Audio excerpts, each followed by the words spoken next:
जितने भी डेटास थे, जितनी भी चीजों के डेटास थे, चाहे वो सॉन्ग्स के डेटा हो, चाहे वो पेंटिंग के डेटा हो, चाहे वो हमारी जितनी भी लैंड है उसके डेटा हो, वो डेटा कहीं ना कहीं स्टोर करे जाते थे और उनको चुराया जा सकता था, उनको चेंज करा जा सकता था, उनको हैक करा जा सकता था।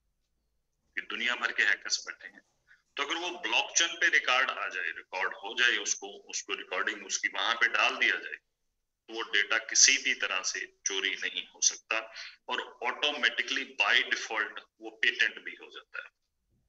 यानी कि एक ऐसी टेक्निक है, ब्लॉकचेन टेक्नोलॉजी ऐसी चीज है कि जिसमें हम लोग बात करें कि जो भी चीज डाल दी गई, चाहे वो मूवी है तो उसकी पायरेसी नहीं हो सकती, और मूवी को जब भी कोई देखेगा तो उसके साथ एक एनएफटी डिजिटल टोकन जुड़े होते हैं कि जो पेमेंट होगी वो उसी माध्यम से उनको हो जाएगी।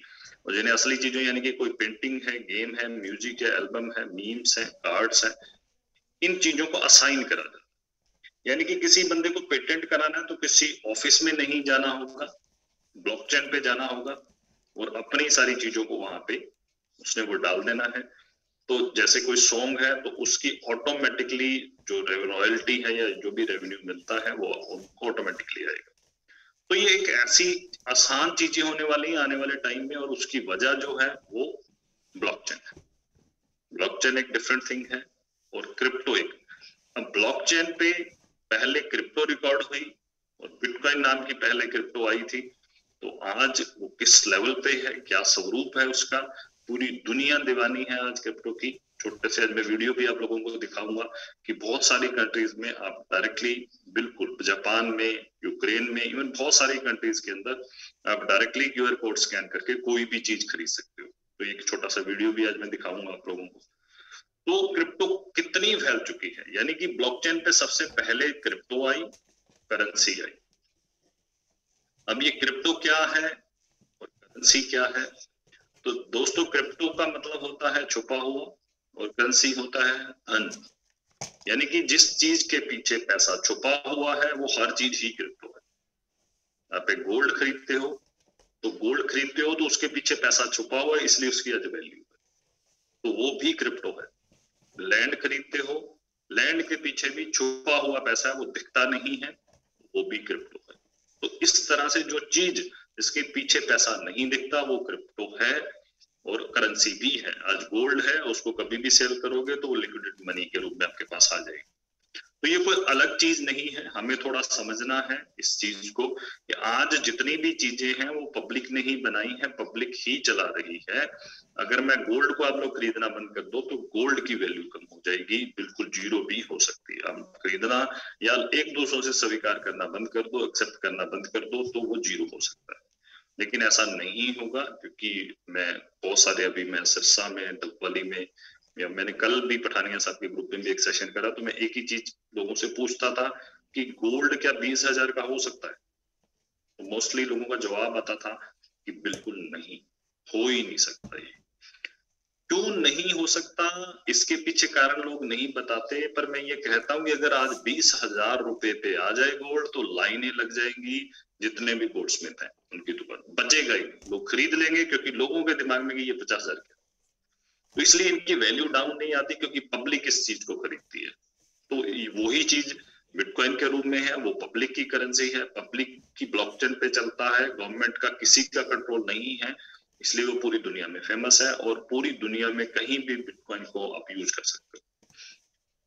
ये कुछ जो वेब 0.30 की जो शुरू में मैं बात करूं तो वेब जब इंटरनेट आया था तो ऐसी ब्लॉक साइट्स आई थी, वेबसाइट्स आई थी जिनपे कुछ पिक्चर्स डाली होती थी, कुछ चीजें डाली होती थी जिनको हम लोग देख सकते थे, पढ़ सकते थे, लेकिन हम उस पे कोई भी आंसर नहीं कर सकते। तो उनमें नेटस्केप है, बहुत सारी ऐसी नई साइट्स थी, मुझे कुछ का आइडिया नहीं है, बहुत सारी साइट्स आई हुई हैं, लेकिन फिर भी वो $1.1 ट्रिलियन का रेवेन्यू जनरेट करती रही है उस टाइम पे। 1969 की बात कर रहा हूँ। फिर वेब 2.0 आया जिसमें फेसबुक आया, एयरबीएनबी आया, उबर आया और स्काइप आया, ट्विटर आया।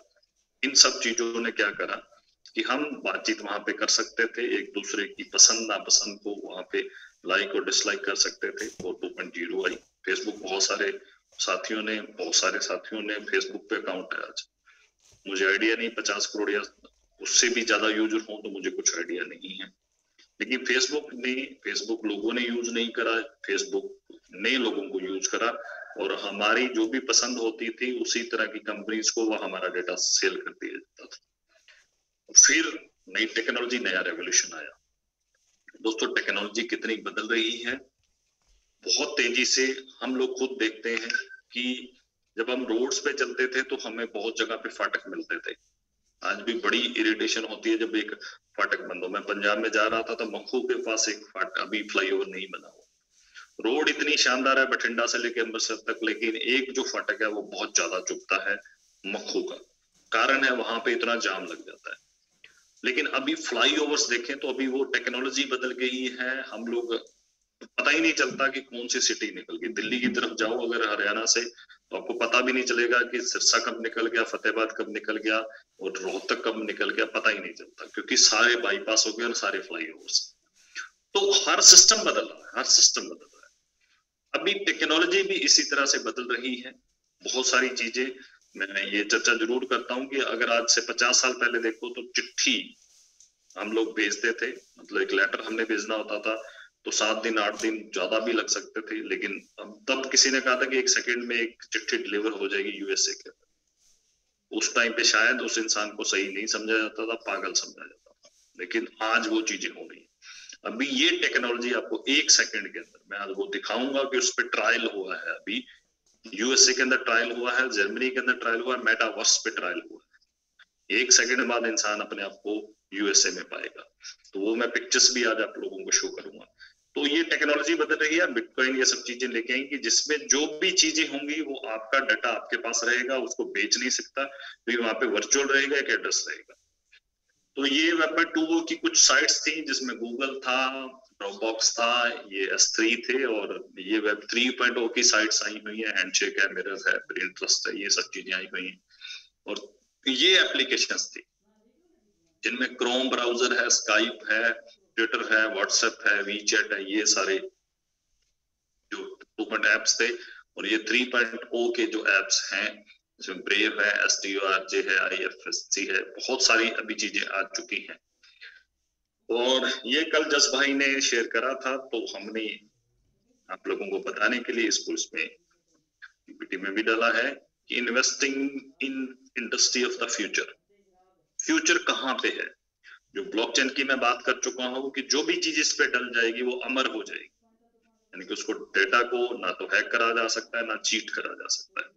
स्पेस पे बहुत सारे, जैसे आज एलन मस्क है वो स्पेस एक्सप्लोर कर रहे हैं, वो वहां पे बहुत सारे सैटेलाइट छोड़े जा रहे हैं, वो सब चीजें करी जा रही हैं, लोग घूम के आ रहे हैं। अभी अमेज़न के जो मालिक है वो जाके आए हैं, अंतरिक्ष में जाके आए हैं, खुद का उन्होंने रॉकेट बनाया था, ठीक है जी, उस पे वो जाके सैर करके आए हैं। और आने वाले दिनों में अभी जब हम लोग सोचते हैं कि मैं अमेरिका जाके आऊं, मैं कनाडा, मैं स्विट्जरलैंड, मैं खुद 40+ कंट्रीज ट्रेवल कर चुका हूं, तो आने वाले टाइम में हम लोग ये कहेंगे कि मैं आज मंगल ग्रह पे जाके आया हूं, मैं प्लूटो पे जाके आया हूं, मैं आज इस ग्रह पे जाके आया, मैं अंतरिक्ष में जाके आया। ये नॉर्मल सी बातें हो जाएंगी जो हमारी नेक्स्ट जनरेशन आएगी। इतना जबरदस्त चीजों पे काम हो रहा है वहां पे। इलेक्ट्रॉनिक कार्स, ये डीजल पेट्रोल ये सब कारें जब आपकी नेक्स्ट जनरेशन आएगी तो उनको हैरानी होगी कि इस तरह की भी कार इस तरह से चलती थी, क्योंकि ये पूरा का पूरा सिस्टम चेंज हो रहा है। अभी इलेक्ट्रॉनिक ट्रक्स आ चुके हैं, इलेक्ट्रॉनिक कार्स ऑलरेडी चल रही हैं बहुत सारी कंट्रीज में। जिसने कनाडा में, मैं बहुत सारे मेरे दोस्त हैं कनाडा में, वो टेस्ला की गाड़ी लेने के वो ये कहते हैं कि साहब उसके बाद डीजल पेट्रोल क्या आता है और खर्चा क्या आता है हमें पता ही नहीं चलता है। तो बहुत सारा इन चीजों पे जो है ये फ्यूचर है इंडस्ट्री का। आर्टिफिशियल इंटेलिजेंस, ये मैं बार बार बात करता हूँ, हमेशा बताता हूँ कि इसका जमाना आ चुका है, हम लोग आदी भी हो चुके हैं इसके। अभी अगर हम लोग बात करें, हम जो लोकेशन मांगते हैं वो भी आर्टिफिशियल इंटेलिजेंस है। हम लोग अगर बात करें तो अलेक्सा को यूज करते हैं, वो भी आर्टिफिशियल इंटेलिजेंस है। बहुत सारे कामों में आर्टिफिशियल इंटेलिजेंस है और आने वाले टाइम में कार और ट्रक में भी आर्टिफिशियल इंटेलिजेंस आने वाला है, यानी कि इंसान की नौकरी जो वो चली जाएगी।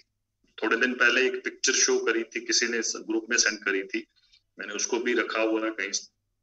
तो उसमें दिखाया गया था कि पहले जो फिल्मों के जो शॉट्स थे वो लिए जाते थे हेलीकॉप्टर से, और एक कैमरामैन पकड़ के उसको बैठता था और वो शॉट्स लिए जाते थे। लेकिन अभी ड्रोन आ गया और ड्रोन ने उस हेलीकॉप्टर वाले की और उस जो कैमरामैन की जॉब को खत्म कर दिया।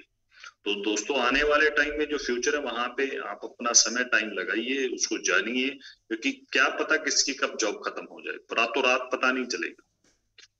रिन्यूएबल एनर्जी है, अभी हम लोग सोलर सिस्टम, मेरे ख्याल से मैं गंगानगर का वासी हूँ, तो यहाँ पे कोई भी ऐसा बड़ा हॉस्पिटल या ऐसा कोई भी इंस्टीट्यूट नहीं है जहाँ पे सोलर प्लेट्स नहीं लगी हुई। तो आने वाले टाइम में ये कोयला से बिजली बनना या पानी से बिजली बनना, क्योंकि इन सब चीजों की शॉर्टेज होती जा रही है, तो अभी जो नेचर से बिजली है वो चीज है, वो वैसे भी ग्रीन एनर्जी होगी, उसका कोई भी नेचर को कोई लॉस नहीं होगा।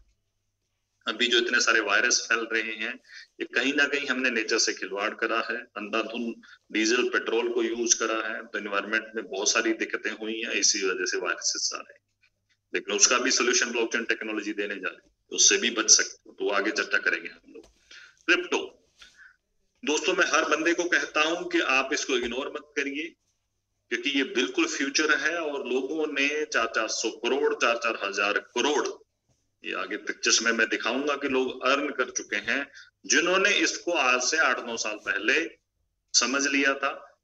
मैं खुद 8-9 साल से हूं, लेकिन वही बात है कि मुझे समझने में 3 साल लगे, और उसके बाद बहुत सारी चीजें अच्छी हुई हैं, मैं वो चीजों पे बात नहीं करता, वो सब साथियों को पता है। अब टेक्नोलॉजी को इग्नोर मत करिए, किसी के कहने से टेक्नोलॉजी इग्नोर हो भी नहीं सकती, और टेक्नोलॉजी जो वो टेक्नोलॉजी है।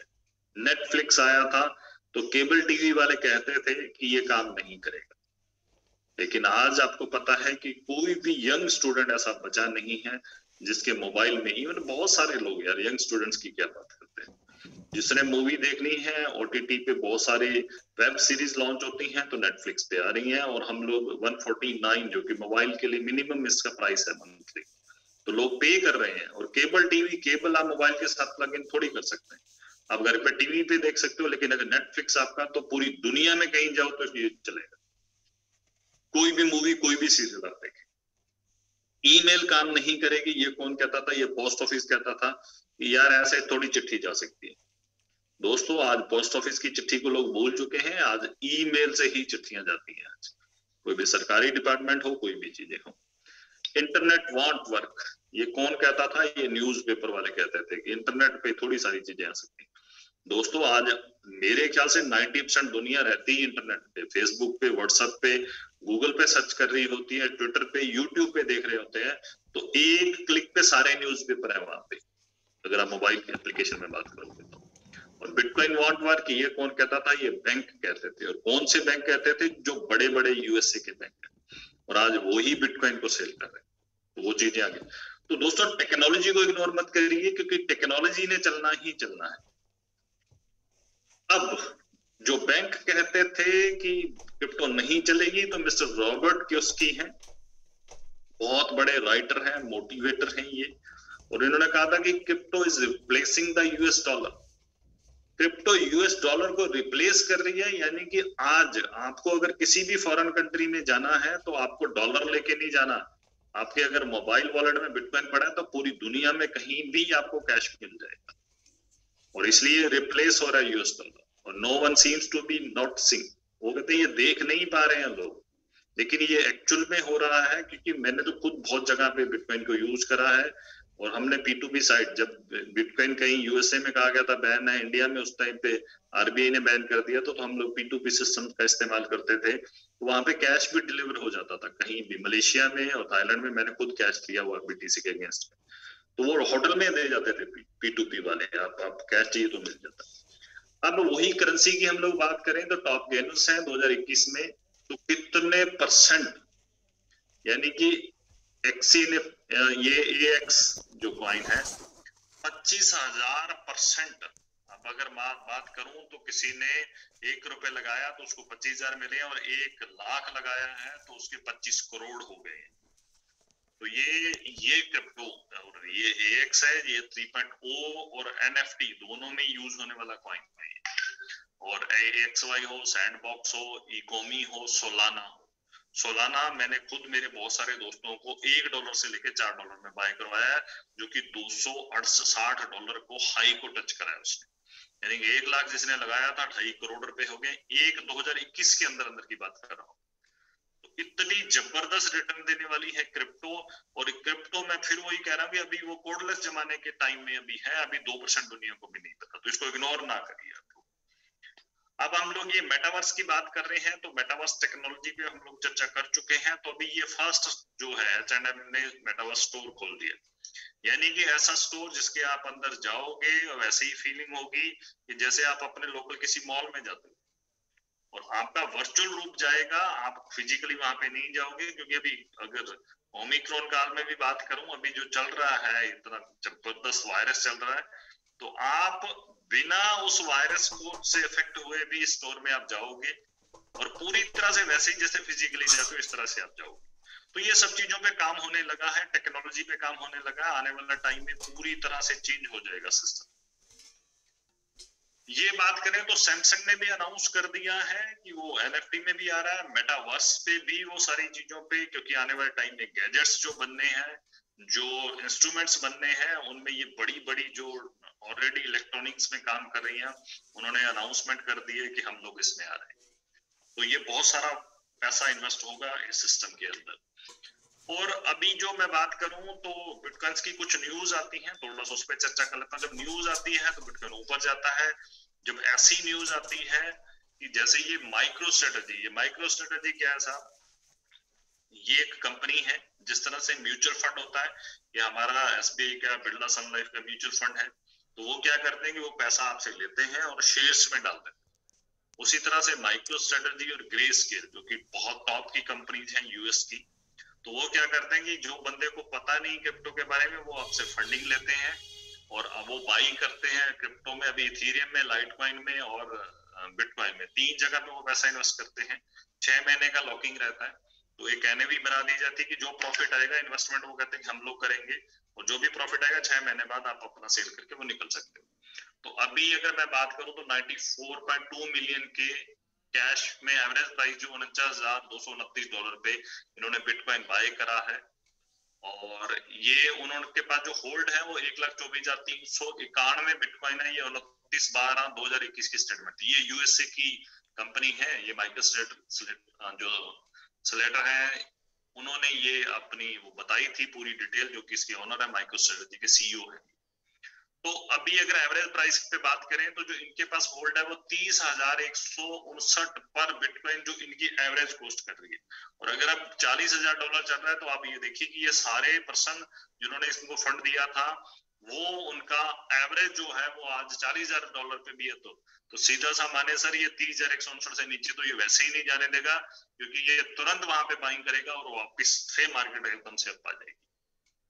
तो मार्केट में मैं जैसे कह रहा हूँ कि गोल्ड 20,000 नहीं जा सकता, तो नॉर्मल जो प्राइस है यहाँ पे भी जो एवरेज प्राइस जो हमें पता है, हमें आइडिया है कि ये 30,000 जाने नहीं देगी, कभी भी नहीं जाने देगी, क्योंकि ये बहुत सारी बड़ी कंपनी है। अब एक जो और चीज आती है, वो किस तरह से चीजें भी आती है मार्केट में। एलन मस्क का ट्वीट आया साहब, नाइस। अब उसने तो वैसे ही नाइस लिखा किसी चीज पे, तो नाइस नाम का कोई क्वाइन है वो 1319% बढ़ गया। तो ये बड़ी जबरदस्त। अब लोग कहते हैं कि जो उसने वहां पे डॉज लिख दिया तो डॉज को बढ़ा दो, अगर उसने वहां पे शीबा इनू लिख दिया तो शीबा को एकदम से। तो इन चक्रों में भी ना पड़े, ये थोड़ा सा बच के रहें कि एलन मस्क के ट्वीट से ये नहीं है कि उसने नाइस खरीद लिया। तो उसने तो किसी चीज पे नाइस लिखा था और नाइस क्वाइन $959 का होगा, 1319% बढ़ा दी। तो इनसे बचिए, इन सब चीजों से बचिए आप लोग। अब हम लोग यहाँ पे थोड़ी सी ये भी चर्चा कर लेंगे कि इंडिया में क्या चल रहा है क्रिप्टो को लेके। तो इंडिया में बात करें तो 2013 से इंडिया में एक एक्सचेंज आया था, जेपे, यूनोकॉइन, ये एक्सचेंज थे, आए थे। 2014 में पूरी दुनिया में 13 बड़े एक्सचेंज और 20 जो है छोटे छोटे एक्सचेंज आए थे, जिनमें बिटरेक्स था, बीटीसी था, इस तरह करके एक्सचेंज आए थे 2014 के अंदर। जुलाई 2017 में एक ड्राफ्ट बना था हमारे इंडियन गवर्नमेंट की तरफ से और पूरे वर्ल्ड में, कि ये कुछ पोंजी स्कीम्स में या टेररिज्म में इसका यूज हो रहा है साहब, इसको रोका जाए। और बिटकॉइन ने हिट कर दिया था तब ऑल टाइम हाई $20,000। तब 14 लाख का 70 रुपए के आसपास चल रहा था डॉलर का रेट। तो 14 लाख रुपए बिटकॉइन का रेट चला गया था। तो अगर बात करें तो फिर उसके बाद जनवरी 2018 में एकदम से आरबीआई ने बैन कर दिया, ठीक है जी। तो फिर जो हमारे जो प्राइम मिनिस्टर थे अरुण जेटली जी, उन्होंने कहा था आगे राज्यसभा में, लोकल सभा जो वहां राज्यसभा लोकसभा में, कि लोगों को ये भ्रांति ना फैलाई जाए मीडिया के द्वारा कि हमने इसको बैन कर दिया। तो उन्होंने क्लियर कट कहा था कि bitcoin not a legal tender, bitcoin legal tender नहीं है। बैन और लीगल टेंडर में बहुत बड़ा फर्क है। आज डॉलर भी लीगल टेंडर नहीं है, आज गोल्ड भी लीगल टेंडर नहीं है। यानी कि आप ये बोर्ड लगा के नहीं बैठ सकते कि हम लोग गोल्ड एक्सेप्ट कर रहे हैं या हम लोग डॉलर भी एक्सेप्ट कर रहे हैं यहाँ पे, क्योंकि जो हमारी लीगल करेंसी है वो रुपया ही है।